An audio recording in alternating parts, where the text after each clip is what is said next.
بسم الله الرحمن الرحيم. الحمد لله رب العالمين، الصلاة والسلام على رسوله الأمين محمد وآله وصحبه أجمعين. أما بعد، ikiwa ni usiku wa tarehe 24 mwezi wa Shawwal mwaka 1440 katika darasa ya kitabu az-Zakah kutoka katika kitabu al-Mulakhas al-Fiqhi lil-Allama Fawzan hafidhahu Allah ta'ala,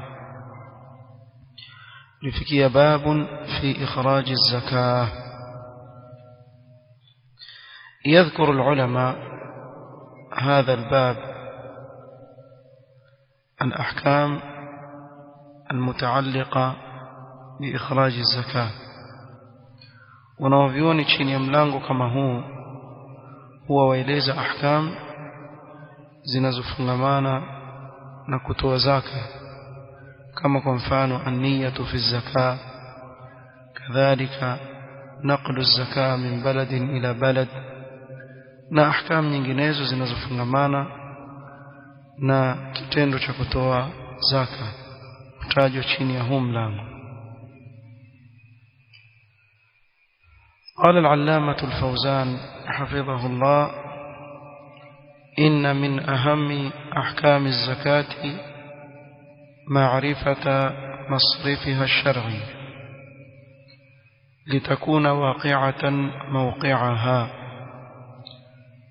miongoni mwa mambo muhimu sana katika ahkam za zaka ni kujua namna ya kuzipeleka zile zaka kisheria ili ziangukie katika sehemu yake,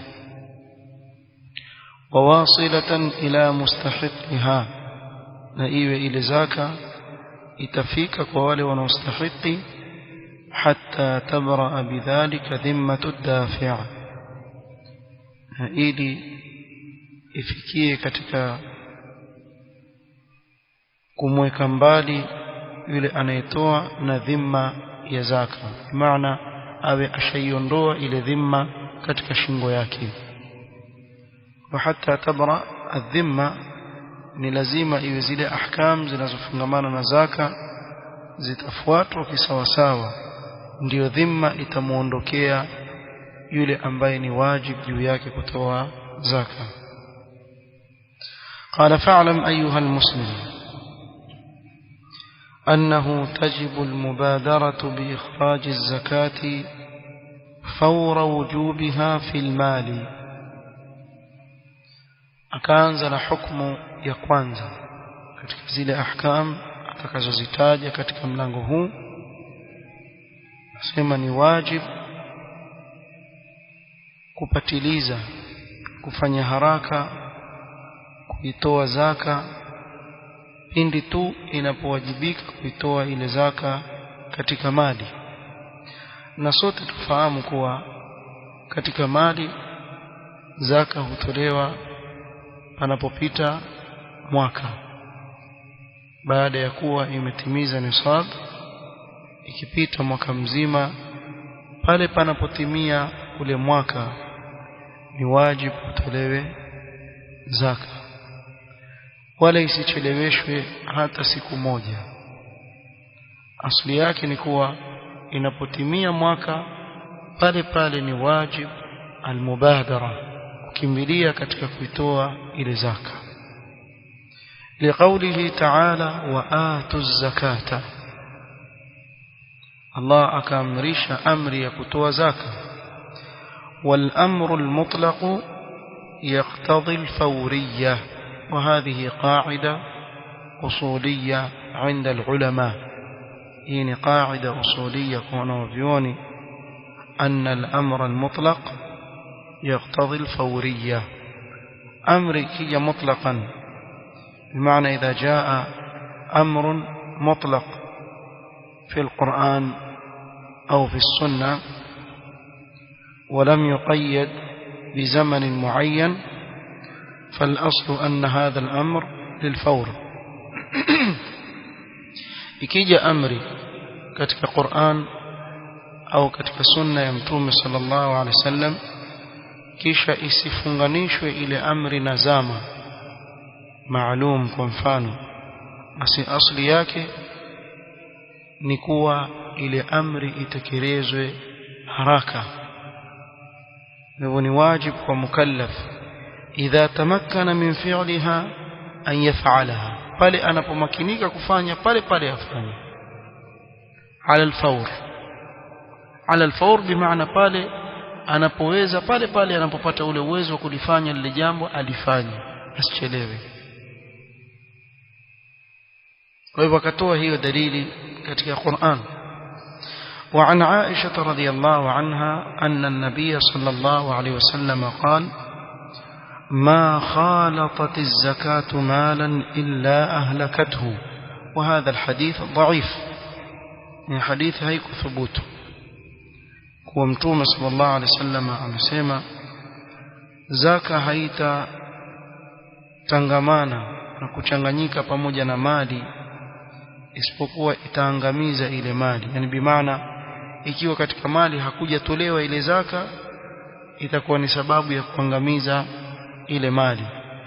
Ingawa maana yaweza kuwa sahihi, kwa sababu ikiwa mtu hatoi kile ambacho ni wajibu juu yake kukitoa, huwa ni sababu ya yeye kuangamiza mali yake.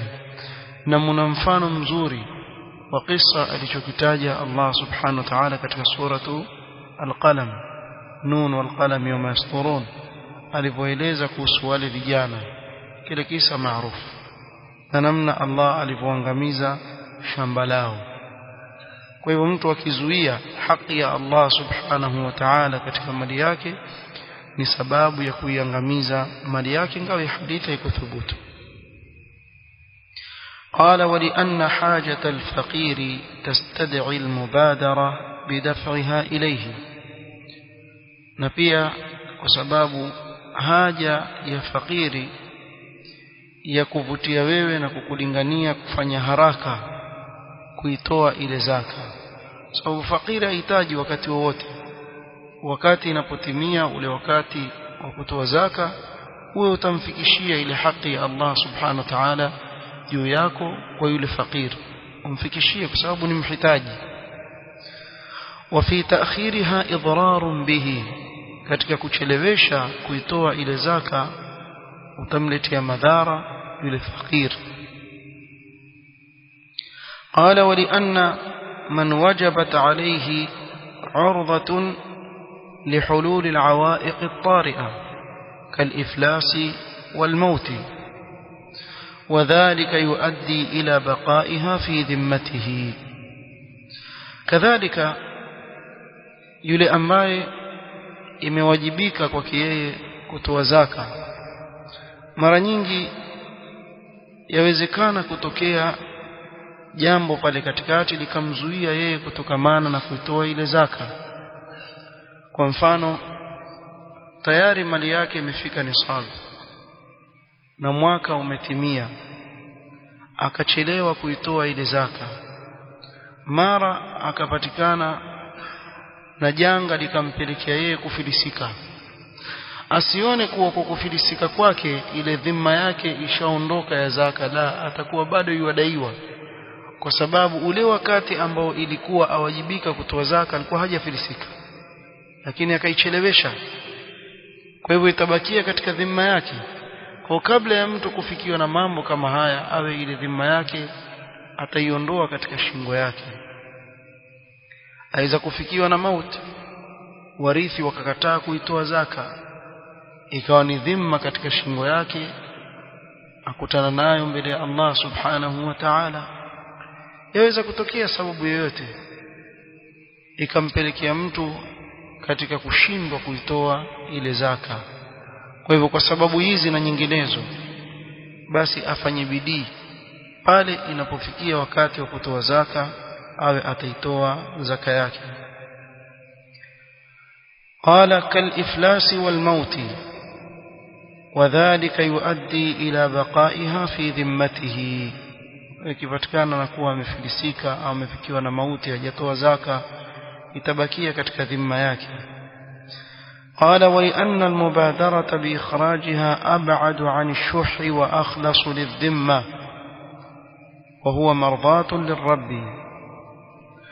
na pia katika kufanya haraka kuitoa zaka ni mtu kujiweka mbali zaidi na ubakhili,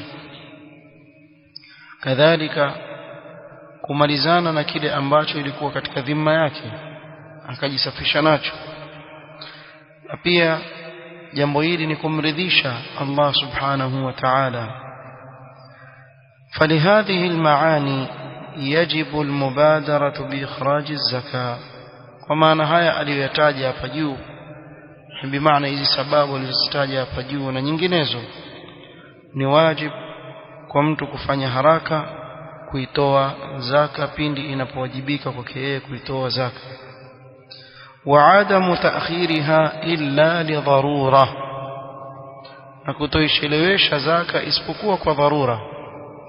Ikiwa imetokea dharura ya kuichelewesha ile zaka, basi aweza kuichelewesha ile zaka. Kama kwa mfano fanyi biashara, imefika wakati wa kutoa zaka ya urud at-tijara, lakini hana pesa katika mkono wake, hana pesa. Kwa hivyo amenunua kwa mfano mali nyingi, pesa zikaisha, zikawa zile pesa ziko lakini katika nini, katika ile mali. Katika hali kama hii akiuza ile bidhaa yake aweza kutoa nini, kutoa zaka. Na sababu nyinginezo, kwa mfano yeye akawa ni mhitaji zaidi ya kile ambacho ataka kukitoa, kama lau akharaha liyadfa'aha ila man huwa ashaddu haja au lighaibati almal wa nahwi dhalika. Na kama huu mfano tuliotaja, kwa mfano akitoa kile kilichoko mkononi mwake itabidi yeye akope kwa mtu ili kuendesha biashara yake. Katika hali kama hii atumie katika biashara yake ili asidharurike katika kwenda kukopa, lakini anapopata tu itamwajibikia yeye kutoa zaka.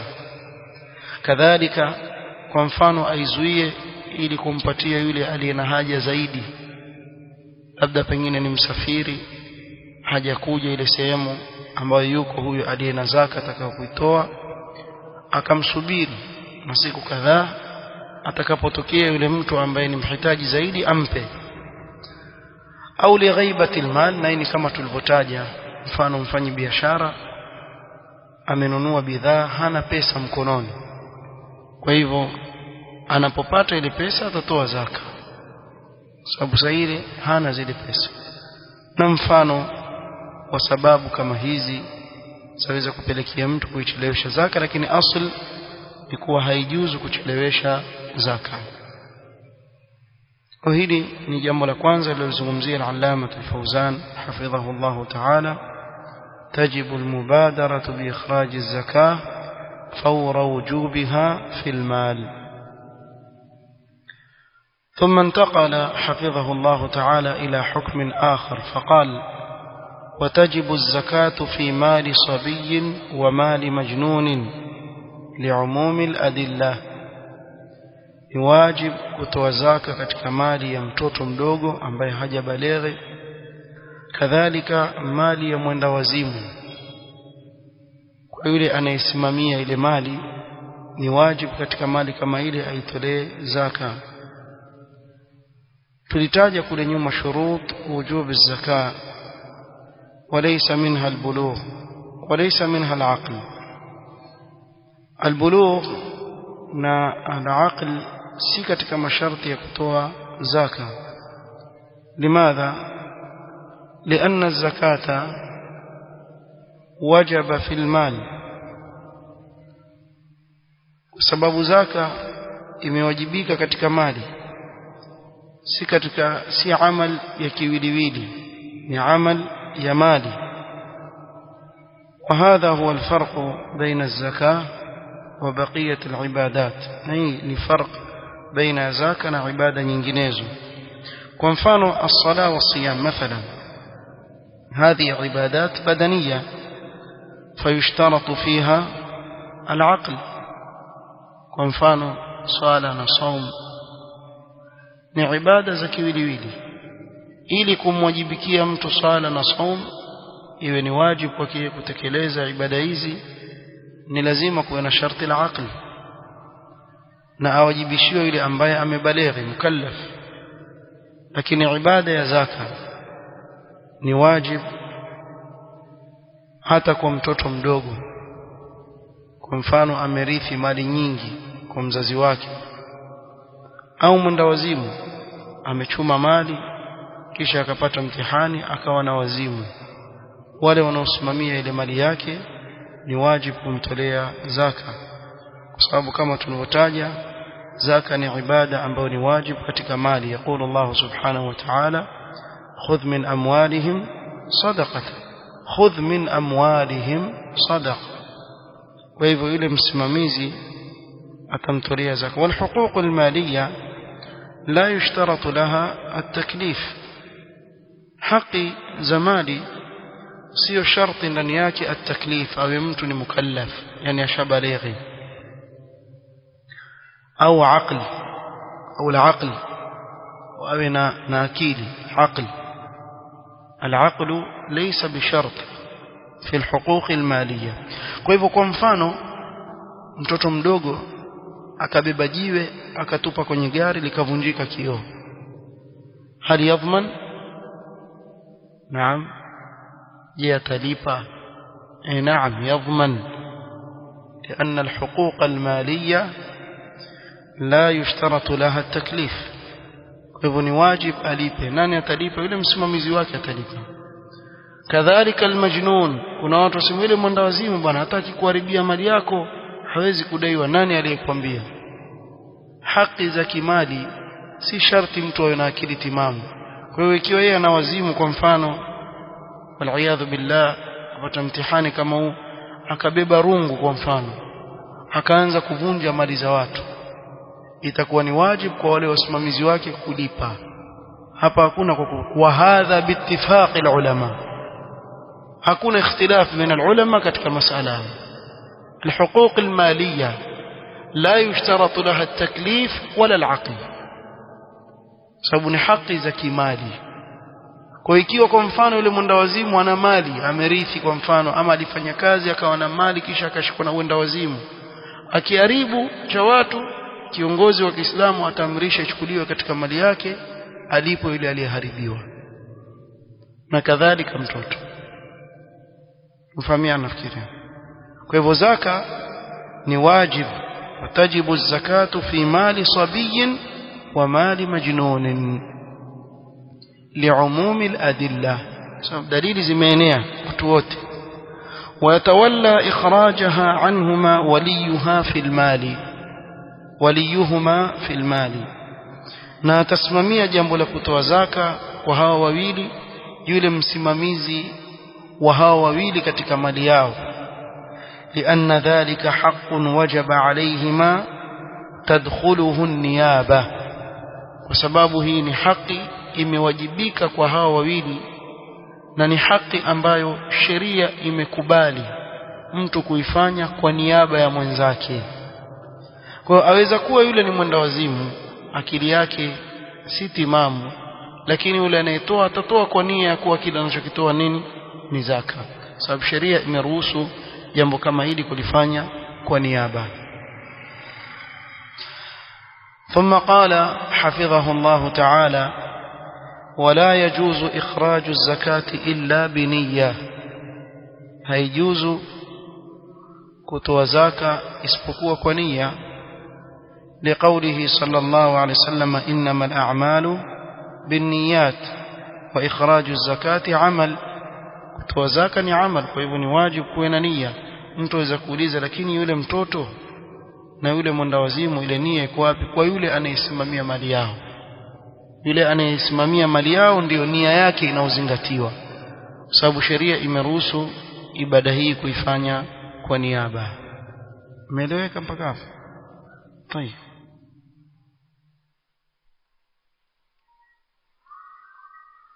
قال: والأفضل أن يتولى صاحب المال توزيع الزكاة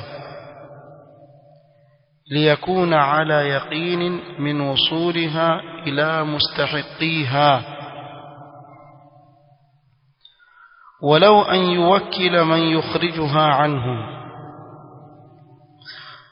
والأفضل أن يتولى صاحب المال توزيع الزكاة نبور زيدي asimamie mwenye mali kugawa zaka yeye mwenyewe asimamie liyakuna ala yaqinin min wusuliha ila mustahiqiha ili awe na yaqini kuwa ile zaka imefika kwa wale wanaostahili walahu an yuwakkila man yukhrijuha anhu na yajuzu kwake yeye ana ruhusa ya kumwakilisha yule ambaye atakayesimamia la jambo la kumtolea yeye zaka badala yake akampa mtu kwa mfano aitoe ile zaka pia yajuzu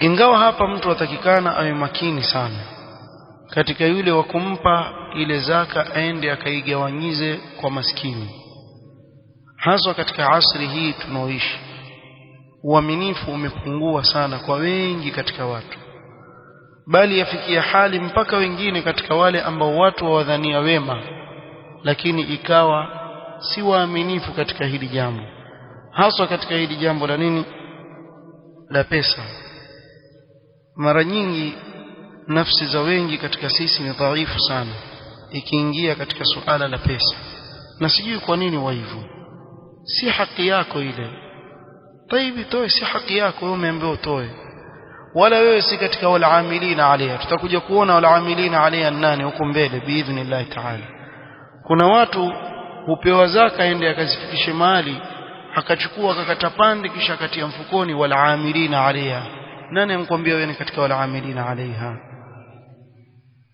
ama mimi nahitaji zaidi ungemwambia yule aliyekupa pale alipokupa kuwa mimi nahitaji zaidi na mimi nasema haya kwa sababu kuna matukio mengi yashatokea ya ajabu sallallahu alaihi wasallam kuna mmoja alikwenda katika au kwa mmoja katika watu matajiri wa hapa Mombasa akaja na listi kubwa sana ya maskini kwa wahitaji pesa ni wahitaji masakini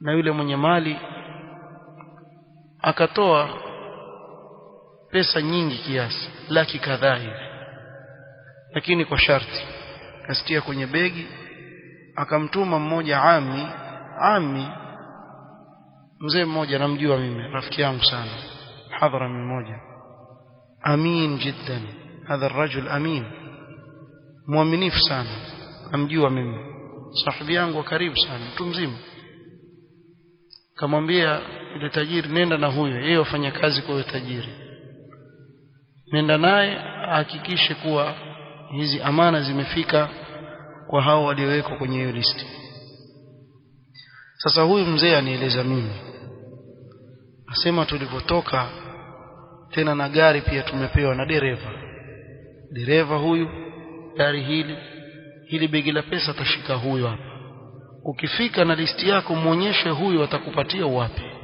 sawa bwana sawa sicho ndio unachokitaka wewe ndio malengo yako kwa hii mali ifike kwa wale wanaostahili sio طيب ikiwa haya ndio malengo yako sioni kama kuna upungufu wote katika hili jambo namna lilivyopangwa sio alhamdulillah asema tulipotoka tu nje ya ofisi hata hatuja kwenda mbali yule bwana akaniambia sikiliza wewe chukua shilingi 50,000 uende zako 50,000 za Kenya nyingi hizo milioni za Tanzania shika hizi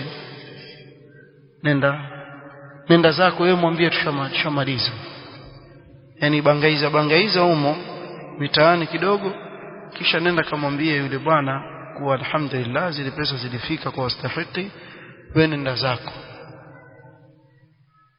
yule bwana akamwambia dereva geuza gari ameshtuka hivi afikiria watu wote ni madhaifu yani utamwambia hivyo atabeba wacha 50 angekwambia tugawanye nusu kwa nusu tumkabeba wewe na yeye geuza gari yule mzee anitamkia mimi nasema amwambie yule bwana na mimi namjua pia yule bwana ambaye samehe kamwambia sisi toketi tusikiza hutuba zenu tuswali nyuma yenu na hii ndiyo tabia mlionayo ami lakini muaminifu amwambia mtu ambaye anasibishwa na da'wa maneno kama haya akarudi akamwambia yule bwana, angalia huyu kadhaba, ni muongo, hata ile listi si ya kweli, kwa hivyo achana naye.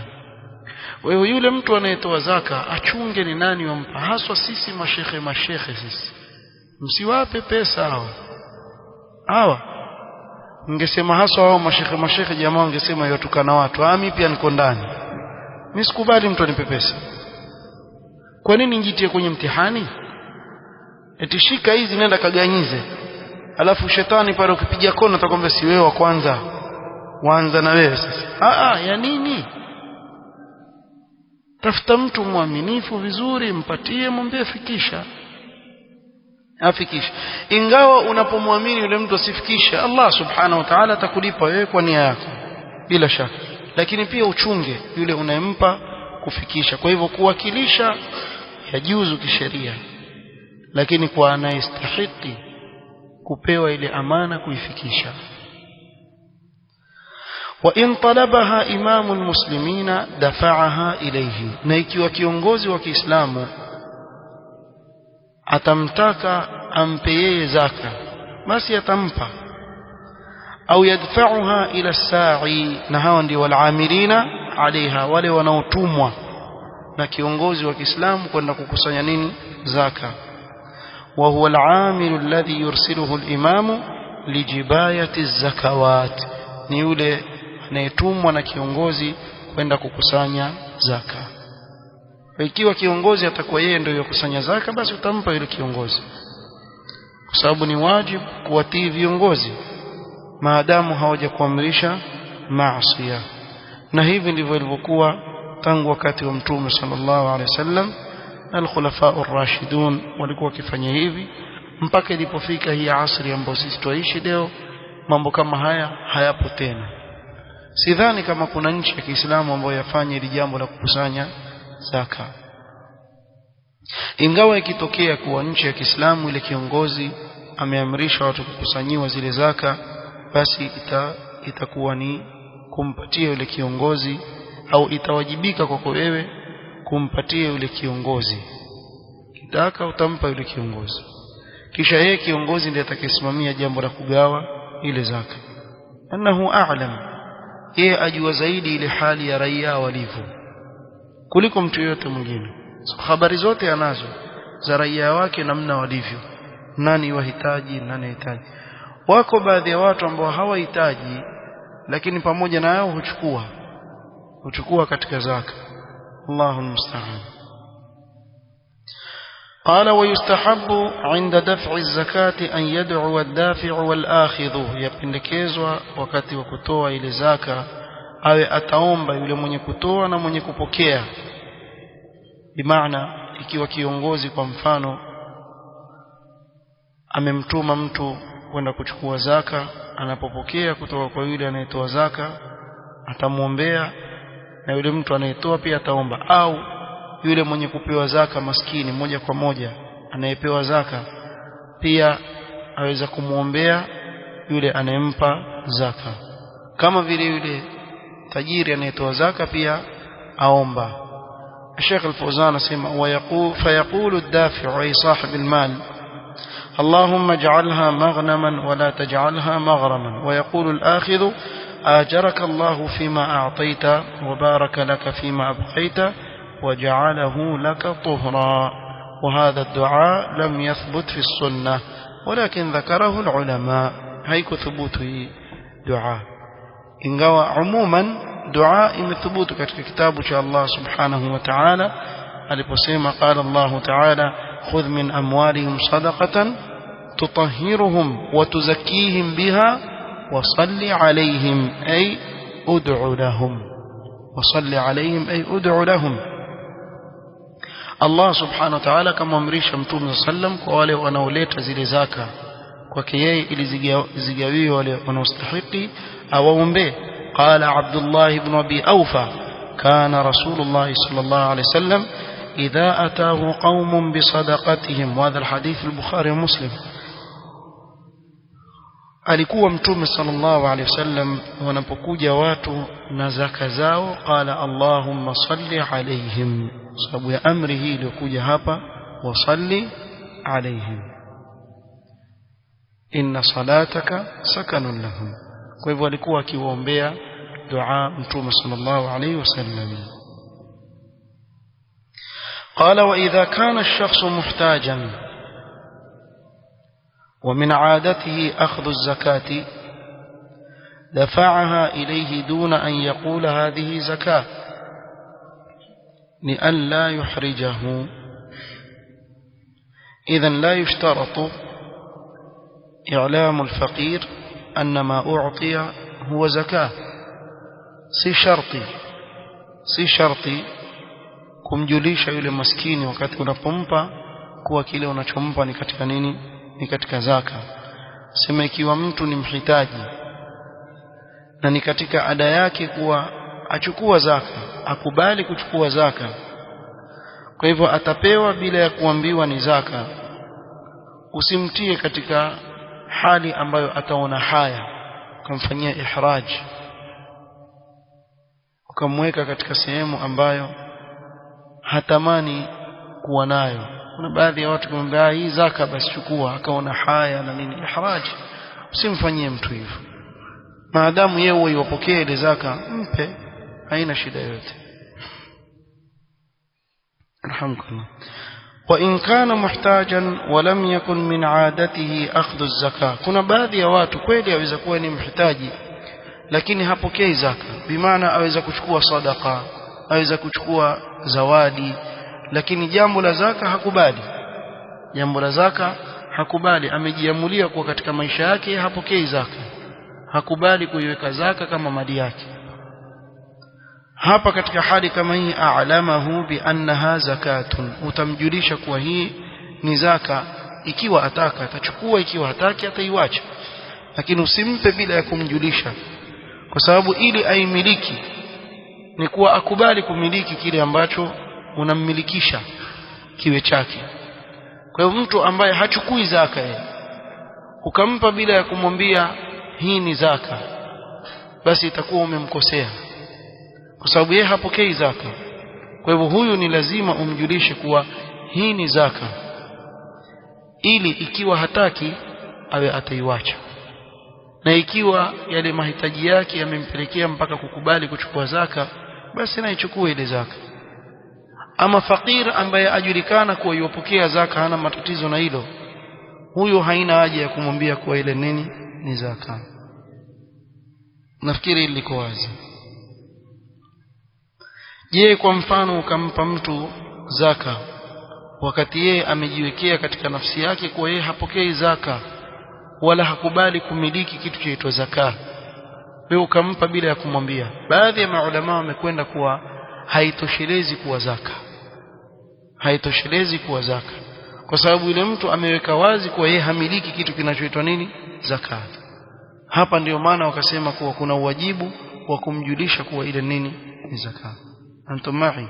Ndio maana wakaeleza maelezo kama haya. قال حفظه الله: والأفضل إخراج زكاة كل مال في بلده. الأصل في زكاة المال أنها تخرج في البلد الذي فيه المال. نايلي تشاوي كتاجك وأصل كتك زكاة المال لكو زكاة المال يتوليوا كتك إلي انشي أمبايو إيبو إلي مالي. والأفضل إخراج زكاة كل مال في بلده. أصل نكوا زكاة كل مال يتوليوا كتك إلي سيموياكي أمبايو إلي مالي إيكو، بأن يوزعها على فقراء ذلك البلد الذي فيه المال. igawiwe ile zaka kwa mafakiri na wahitaji katika nchi ile ambayo ipo ile mali. قال: ويجوز نقلها إلى بلد آخر لمصلحة شرعية. يجوز kuchukua ile mali na kuisafirisha katika nchi nyingine ikiwa maslaha ya kisheria yapelekea hivyo. Kwa mfano, ikatokea kuna nchi ya Kiislamu imekumbwa na baa la njaa, kwa hiyo wale wengine hawana njaa, baa la njaa halijawapata. Kwa hiyo katika hali kama hii kuna maslaha kisheria kuwasaidia wale ndugu zetu Waislamu. Kwa hivyo ile mali yachukuliwa yapelekwa kwao, ili iwasaidie katika ile dhiki waliokuwa nayo, au nchi ambayo imekumbwa na janga la vita wal billah. Kama kwa mfano tunaweza kusema leo, usitaje kusema Somalia kuna shida, la kikweli kuna shida, msijui wallahi, Allahu a'lam bil wadh, lakini mweza kusema kuna shida lakini kuko sawa tu. Tuzungumzie Suria kwa mfano, tuzungumzie ndugu zetu ambao wako wapi Suria, ambao wamekumbwa na janga la nini, la vita, wale ambao waitwa refugees, wale wamekaa katika yale makambi kule, wapata taabu, maji ni taabu, sallallahu alaihi wasallam, sallallahu yassir lahum ya rabb. Almuhimu wapata shida nyingi sana katika zile sehemu kwa sababu ya athari ya vita. Katika hali kama hii ni maslaha kisheria kuchukua zaka kutoka katika nchi moja kuipeleka katika sehemu kama ile, ili kuwasaidia katika hali ngumu waliokuwa nayo ndugu zetu wa kule. Huu ni mfano katika yale aliyokusudia Sheikh Al-Fawzan hafidhahullah, ka an yakuna lahu qarabatun muhtajuna bi baladin akhar. Kadhalika kwa mfano ana jamaa zake, familia yake ni wahitaji lakini wako nchi nyingine. Mfano mzuri ni kuwa yeye aishi Kenya na ana jamaa zake kwa mfano katika nchi nyingine ya jirani Yemen. Mfano ana jamaa zake Yemen, kule jamaa zake maskini. Mtu anaweza kusema Arabuni pia, kule ni taabuni. Kuna Arabuni na taabuni, hizo ni tofauti. Maana pia wale wamekumbwa na janga la nini, la vita. Yeye yuko Kenya huku, ana jamaa zake kule. Kwa hivyo aweza kuchukua ile zaka yake akawapelekea jamaa zake. Kwa nini? Kwa sababu ndani yake kuna silat arrahim kabisa, kuna sadaqa, mara mbili atapata ajiri yake, kuliko kumpa mtu ambaye ni wa nje pamoja na kuwa ni mhitaji na ana jamaa yake ambaye ni mhitaji.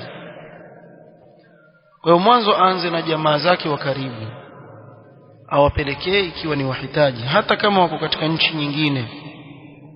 Ka an yakuna lahu qarabatun muhtajuna bi baladin akhar, kwa mfano na jamaa zake, familia yake ni wahitaji wastahiki kupewa zaka, lakini wako nchi nyingine, aende au atume zile zaka katika nchi kama ile wapewe. Au man hum ashaddu hajatan mimman hum fil baladi alladhi fihi almal, au ikapelekwa katika nchi ambayo wana haja zaidi, haja yao ni zaidi kuliko ile nchi ambayo ile mali ipo, kwa hivyo kapelekwa kule. Na huu mfano tumeutaja. Kwa mfano nchi nyingine imepatwa na baa la njaa, na pale anapoishi hakuna baa la njaa, pamoja na kuwa maskini wako, lakini hali yao ni nzuri zaidi kuliko hali ile iliyo katika nchi nyingine, kwa hivyo zitapelekwa zile zaka katika sehemu ile. لأن الصدقات كانت تنقل إلى النبي صلى الله عليه وسلم بالمدينة فيفرقها في فقراء المهاجرين والأنصار. وسباب صدقة zilikuwa zikiletwa kwa mtume sallallahu alaihi wasallam Madina kutoka katika sehemu za mbali, na mtume sallallahu akizigawanya kwa mafakiri katika muhajirin na ansar. Mtume sallallahu alaihi wasallam alikuwa akizigawanya baina yao.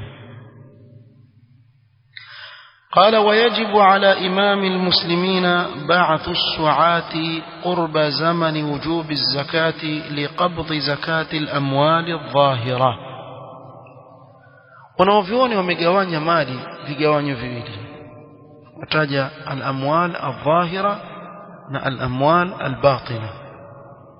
nini maana al-amwal al-dhahira na nini maana al-amwal al-batina?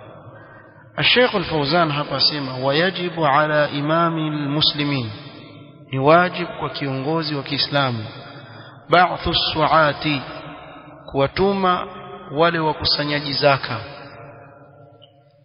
qurba zamani wujubi zakati, ikikaribia zama ya kutoa zaka, liqabdhi zakati al-amwal adh-dhahira, ili kwenda kuchukua zaka ya mali ambazo ni dhahir. Kama nini? كسائمة بهيمة الأنعام والزروع والثمار. tizama zaka ya wanyama waonekana, sio wanyama waonekana, na mashamba pia, ikiwa kuna nafaka kwa mfano zimepandwa pale na kuna matunda kama tende na zabibu zimekaushwa, na zile ahkam tuzungumza zinazofungamana na zaka ya haya tunayotaja tutaje huko nyuma. Kwa hivyo hizi mali ambazo ziko dhahir, ama kama pia urud at-tijara, sababu biashara yaonekana, hizi zaitwa nini? Al-amwal adh-dhahira. Na al-amwal al-batina ni kama kwa mfano pesa kuna mtu anayejua una pesa ngapi. Kadhalika dhahab na fedha, waweza kuwa nyumbani una dhahab na fedha, kuna mtu ajui kwa ana ngapi. Kwa hivyo viongozi wa Kiislamu hawachukui ile zaka ya dhahab na fedha na pesa, la, wao wachukua ile zaka ambayo ni dhahira, kama kwa mfano ya wanyama, ya urud at-tijara, na zaka hii ya matunda. Na matunda nafikiri tunaeleweka nazungumzia matunda gani, wa hakadha. لفعل النبي صلى الله عليه وسلم وفعل خلفائه رضي الله عنهم من بعده. sababu hiki kitendo ndio kitendo cha mtume sallallahu alaihi wasallam, na ndivyo hivyo walivyokuwa wakifanya makhalifa waliokuja baada ya mtume sallallahu alaihi wasallam. wajara alayhi amalul muslimin, hivyo waislamu ndivyo walivyokuwa wakifanya. ولأن من الناس من لو ترك لم يخرج الزكاة. pia kwa sababu kuna baadhi ya watu lao kama watawachwa hivi hivi hawatoi zaka. Kuna watu huuliza maswali mengi sana kuhusu zaka, atakakukwepa tu asitoe zaka, lakini nina hiki, lakini nina hiki. Wengi atakwambia na madeni na hivi na vile na hivi, akatoa sababu chungu mzima nini hataki kutoa zaka. Lao kama ataachiliwa hivi hatoi zaka. ومنهم من يجهل وجوب الزكاة, na kuna wengine hawajui uwajibu wa zaka. فإرسال السعاة فيه تدارك لهذا الخطر, kule kuwatuma wale wakusanyaji zaka mnakuidiriki hatari kama hii. وفي بعث السعاة أيضا تخفيف على الناس وإعانة لهم على أداء الواجب, na pia katika kuwatuma wale watu wakusanya zile zaka mnakuwafanyia takhfifu watu, ndani yake mnakuwafanyia takhfifu watu na kuwasaidia katika kutekeleza jambo hili ambalo ni wajibu juu yao. Sasa hii hukumu hapa imezungumziwa ya wahusu viongozi wa Kiislamu, hukumu hii ya wahusu viongozi wa Kiislamu.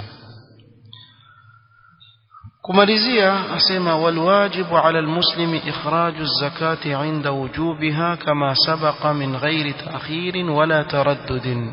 Tumeona kule mwanzo kwa uwajibu kwa Muislamu ni kutoa zaka pale inapowajibika kuitoa ile zaka, kama tulivyotangulia kwa mwanzo, bila kuchelewesha wala kutaraddadi. ويجوز تعجيل إخراج الزكاة قبل وجوبها لحولين فأقل بشرط امتلاك النصاب. na yajuzu kufanya haraka kutanguliza kutoa zaka kabla ya wakati wa wajibu wake kwa miaka miwili au chini ya hapo. kwa nini amesema Sheikh Al-Fawzan faaqal? lima fi an-nass, kwa hii dalili aliyotaja hapa, lianna an-nabiy sallallahu alayhi wasallam taajjala min al-Abbas sadaqata sanatayn, sababu mtume sallallahu alayhi wasallam alichukua mapema zaka kwa al-Abbas ya miaka miwili yatakayokuja. Ingawa baadhi ya wanavyuoni wamekwenda kuwa katika swala hili yule kiongozi ataangalia maslaha, ikiwa itabidi kuchukua zaidi ya miaka miwili aweza kuchukua. Kwa mfano kiongozi wa Kiislamu imesimama jihad fi sabilillah na yahitajika kununua silaha katika nchi ile ya Kiislamu, na yahitajika kununua chakula kwa mfano na kila kinachohitajika kwa ajili ya vita. Ikawa daula haina uwezo wa kuweza kusimamia hili jambo, kwa hapa kiongozi, ikiwa wale watu wa kujitolea pia hawako, aweza kuwaambia wale raia wake kuwa fanyeni mtoe zaka miaka miwili itakayokuja, kisha sitochukua zaka kutoka kwenu kwa miaka miwili, ili tuweze kuandaa hili jeshi. Akiona pia miaka miwili imekusanywa haitoshi, aweza kusonga katika miaka 3, toeni na watatu, mpaka akusanye kile ambacho akihitajia. Na hii ni mojawapo katika njia za zaka. Kutolea zaka ni katika fi sabilillah, jihad fi sabilillah. Huu ni mfano kwa yule kiongozi, ikiwa ameona kuwa kwahitajika kutolewa zaidi ya miaka 2 ya mbele, basi inawezekana. قال كما رواه أحمد وأبو داود فيجوز تعجيل الزكاة قبل وجوبها إذا انعقد سبب الوجوب عند جمهور العلماء. وسبب الوجوب وماذا؟ ملك النصاب. ikiwa nisabu imepatikana, sababu ya kuwajibika shapatikana, yajuzu kutanguliza kutoa zaka عند جمهور العلماء. na hii ni kwa wengi katika wanaovyuoni. سواء كانت زكاة ماشية أو حبوب أو نقدين الذهب والفضة أو عروض تجارة إذا ملك النصاب أبقى كوازي. نهي يساوى نزاكا يا ونياما أو يا نفاكا أو زاكا يا ذهب وفضة أو يا إذا بيشارة ما دام أملك لني نصاب. وترك التعجيل أفضل. لكن هابا كسمانين kule kuacha kuharakisha au kutoa kabla ya wakati ni bora zaidi, khurujan min alkhilaf, ili mtu ajitoe katika khilaf iliyoko baina alulama. Kiufupi ni ibakie tu, ikitokea dharura basi aweza kutoa, lakini maadamu hakuna dharura, bora asubiri ifike wakati wake kisha ndio atoe. Hizi ahkam tuzozungumzia hapa katika babun fi ikhraji az-zakat. Kinachofuata biidhnillah ta'ala katika kikao kitakachokuja, babun fi bayani ahli zakati wa man la yajuzu daf'u zakati lahum. Na hapa utabainishwa wale wanaostahili kupewa zaka na wale ambao haijuzu kuwapa zaka biidhnillah ta'ala.